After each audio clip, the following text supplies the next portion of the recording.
7. Barrett outside, the switch. Doncic goes, oh, what a great step! And then he hammers it home! Broke his ankles! So I believe the New York Knicks are stuck in a very tough spot right now. As you guys know, like a year back, or feels like a million years back, that's how quick NBA seasons go by, the New York Knicks had a successful season. During that time, we made it to the playoffs for the first time in 8 years. We were the 4th seed. One of the main reasons we went on to be successful, outside of Julius Randle, was the amazing play of Derrick Rose. When we acquired Derrick Rose, we were actually a few games under 500, despite Julius Randle playing amazing and seeing the growth from R.J. Barrett on the defense side of the basketball, and this different type of role compared to Duke and compared to his rookie year. Had to play off the ball more. So yes, Julius Randle emerged. He was amazing, especially compared to that first year he was with the New York Knicks. He was making rapid, quick decisions, hitting crazy fadeaway jumpers. He was engaged. He played with tons of energy. He seemed like a great teammate. He was setting a great example, bringing his teammates to high school gyms and just putting in that extra work when they would go on to play on the road. Like I mentioned, the improvement of R.J. Barrett, Derrick Rose. You would see the emergence of even like guys like Quickly Quickly was a rookie, Obi Toppin that was a rookie. Maybe they didn't get a crazy amount of minutes, but when they were in, they brought a spark, they brought an energy. Nerlens Noel, Alec Burks, Taj Gibson, Mitch Robinson when healthy was good. A lot of people produced, or a lot of players produced for this New York Knicks squad. They really did. Reggie Bullock, we have to give them all credit. But I really believe, and I'm not discrediting Julius Randle at all, but Julius Randle having that great year was one of the best and one of the worst things to happen to the state of the New York Knicks right now. In my opinion, it tricked the organization, Julius Randle's good year, and the New York Knicks overachieving and playing very good basketball. On the defense side of the basketball, shooting the 3-ball very well in the second half of the season. I thought it tricked the organization into thinking Julius Randle's better than he is, or Julius Randle's that good and the New York Knicks are that good.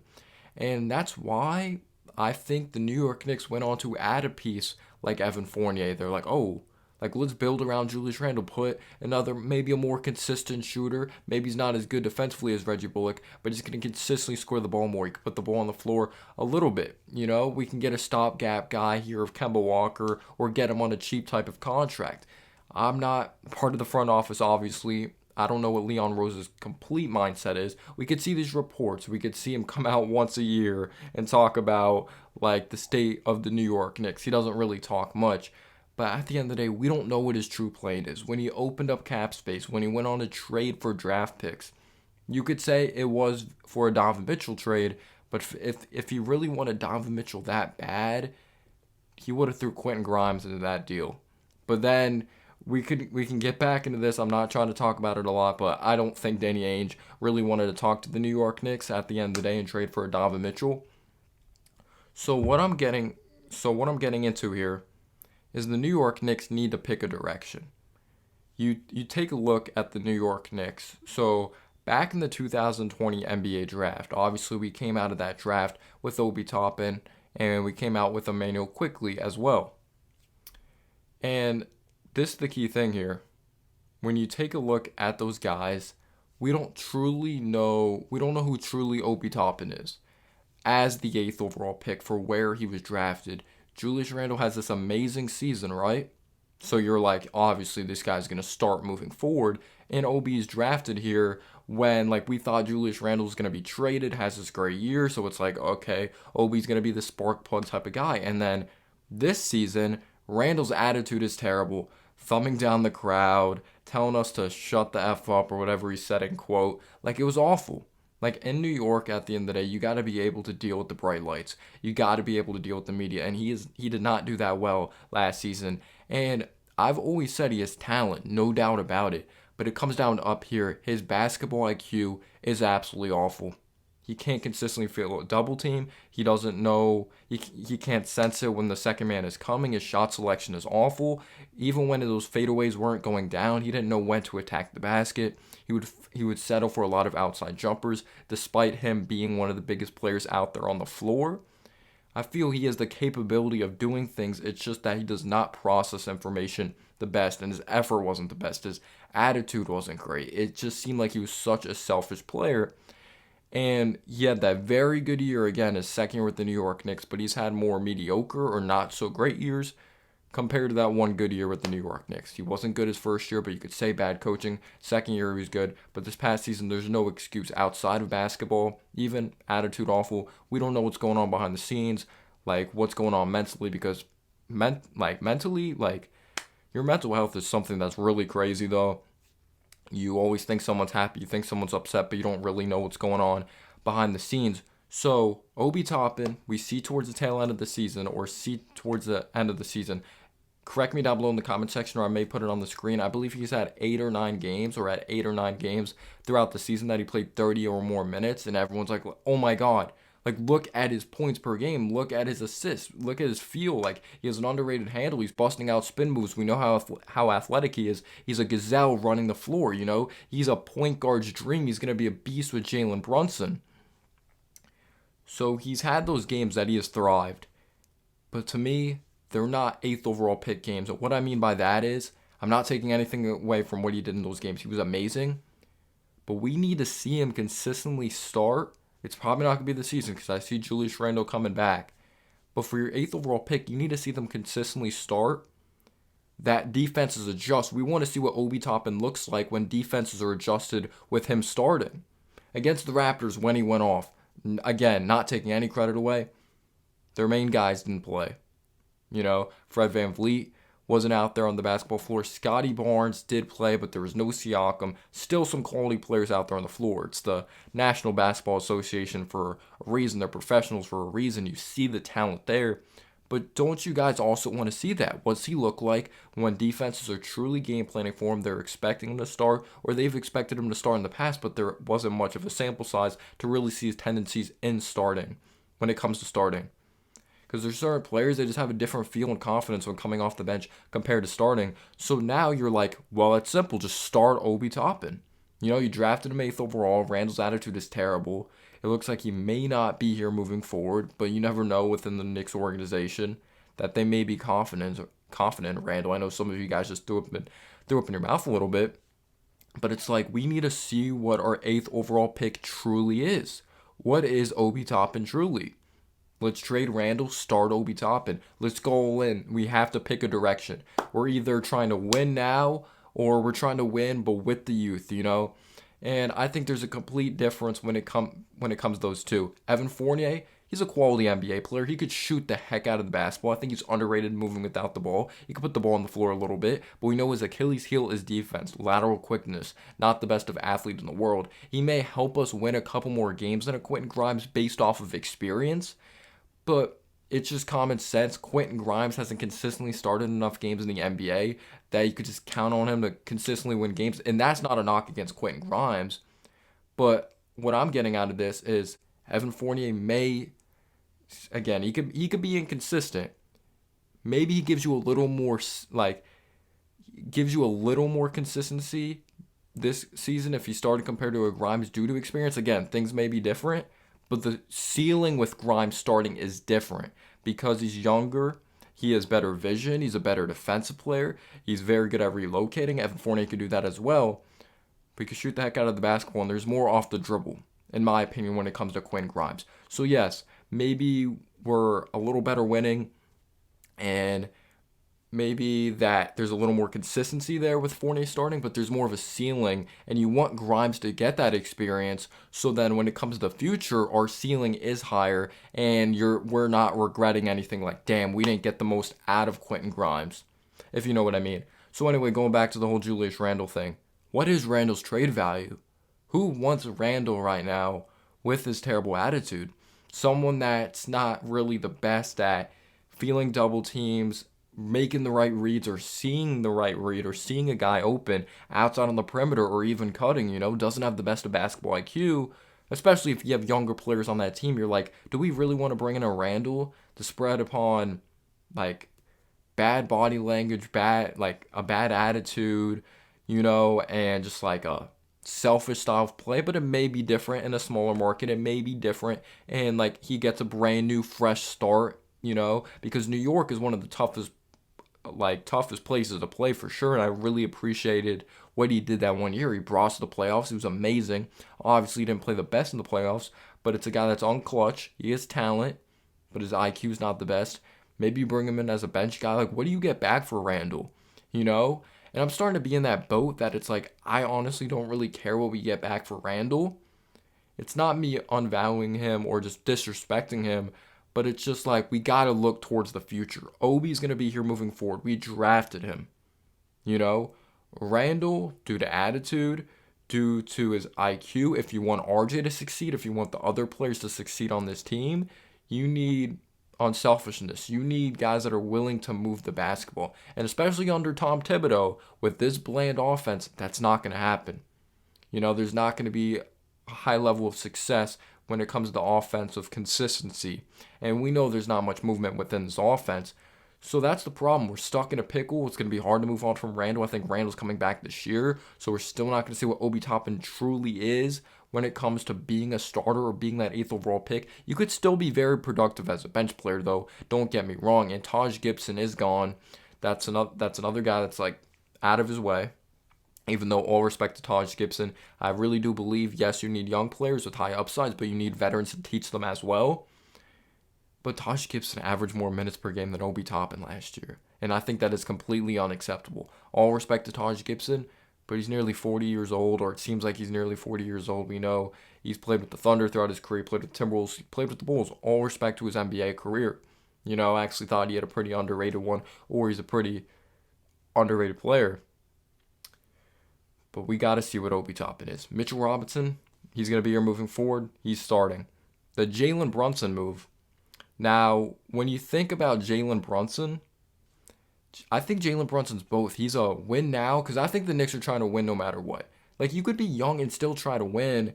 It's just you don't have championship aspirations, you know? And I kind of think there's more of a flexibility when you have young players within the cap. In my opinion, especially if they're on rookie contracts. But obviously, we paid RJ Barrett, we paid Mitchell Robinson, we paid our players for sure. But you got Grimes that is on a rookie contract. You have Obi that's on a rookie contract. You have Quickly that's on a rookie contract. Reddish hasn't been paid, you know. He might have a payday coming up. We'll see what goes on to happen. It's probably not going to be a lot of money due to injury concerns. Going back to Jalen Brunson, I think it's a win now mode move, but it's also a long-term move by the New York Knicks because obviously family within the organization, Rick Brunson, Leon Rose has known him for a very long time. Tom Thibodeau has known him since he was a baby. He's still relatively young, you know, and I believe there's more there. Do I think he's going to be like some fantastic superstar? No. I do think he could be an all-star. I don't think it's going to be like this tremendous, like high ceiling type of all-star, but I think he's going to be a very steady, very solid, good point guard for the Knicks that can make the right reads, run the pick and roll to perfection, efficiently finish in the paint, knock down shots from the outside when he has to. He can thrive from mid-range territory, nice hesitations. He's going to try defensively. It's just, how is he really going to be consistently on that side of the ball? He's not the best defense player in the world. He's going to make the job easier for RJ Barrett, you know? He's going to put him in the right spots. And that's another thing, though, that we could get into. Randall hasn't had a efficient passing, right decision-making point guard consistently throughout his career as well. We could get into. You know, so we'll see what Julius Randle looks like with a Jalen Brunson. We'll give him the benefit of the doubt. But we can't consistently have Julius Randle bringing up the ball either. We signed this guy to a good amount of money for a reason. So I think Jalen Brunson is a win-now mode move, but also a long-term move as well. And let's get into the whole Grimes / Reddish. One of those guys should start scenario. And I would look at Evan Fournier a lot differently if he wasn't being paid that money.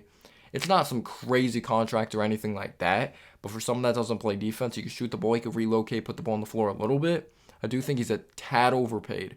Again, that may be me being picky, but he's someone that's not going to be here in a few years. At least he shouldn't be in a few years. I would like him if he wasn't being paid as much, or I would look at him differently if he wasn't paid as much and he was coming off the bench, or I feel the organization would look at him a lot differently.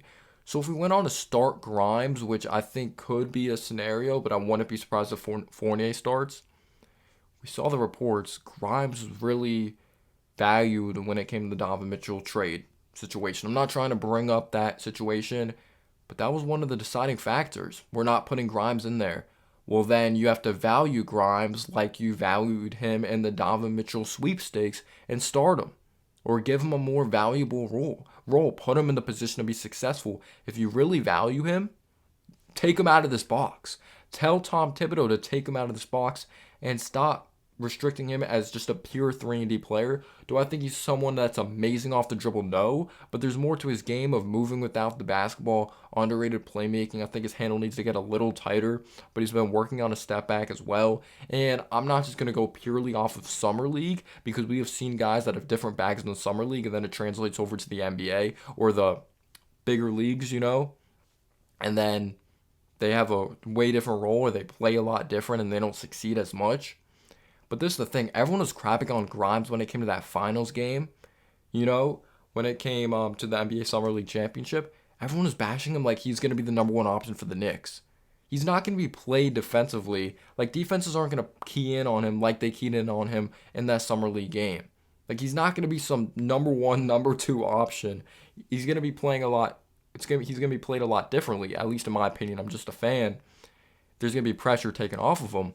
But this is the situation here. We want Cam Reddish to get minutes. We went on a trade for Cam Reddish, Kevin Knox. We gave up a draft pick as well. Cam Reddish has talent. He's had an unlucky NBA career. He brings us a brand new element of size, athleticism, shot creation, but I do understand his flaws. Can't stay healthy. One of the worst mid-range shooters in the league. Sometimes you see him consistently miss dunks. I've noticed that in a Hawks uniform. I've noticed that in a Knicks uniform. He has shown touch from the free throw line, shot 90%, but he was atrocious. He had that one good year. He shot very well from downtown. You see the potential. You see the flashes. You saw what you saw in high school. You saw what you saw in college, even though it wasn't the most efficient. Had to take a back seat to RJ Barrett. Had to take a back seat to Zion Williamson. In my opinion, those guys are just straight up better. But this is the sticky situation. If we start Grimes, Fournier is going to still get minutes. I really believe that. Tibbs is still going to somehow play a veteran. You need someone with somewhat of experience. And I just think Reddish is stuck in a sticky situation. Where's Reddish's role here? Like, apparently Tibbs didn't want Reddish. Again, I don't know what to believe when it comes to these Mark Berman New York reports anymore, though. The ones that came out last year. Tom Thibodeau just saying straight up, or him not saying straight up, reports that they didn't want to trade for Reddish. I think there's no in between with Reddish. Reddish is either going to have an amazing camp, prove Tom Thibodeau wrong, he starts, or he's not going to have, he's going to have a tiny role off the bench. I think everything's going to have to break right for Cam Reddish, honestly. I think Grimes is getting minutes regardless if it's off the bench or starting, but I just think he's stuck in such a sticky situation right now. So I think we have solid young players. Quickly, we know is going to be a piece off the bench, especially after signing a guy of Jalen Brunson. So we have solid young guys. I don't think, in my opinion, Knicks fans, you could throw tomatoes at me. I do think our young players are overrated.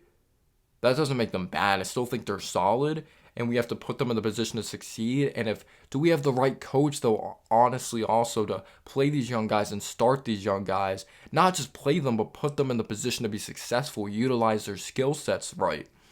So the New York Knicks, we have solid players, but do we have the right coach? Are we making the right decision? Do we have a direction? Are we trying to win now? We're going fully with the youth movement?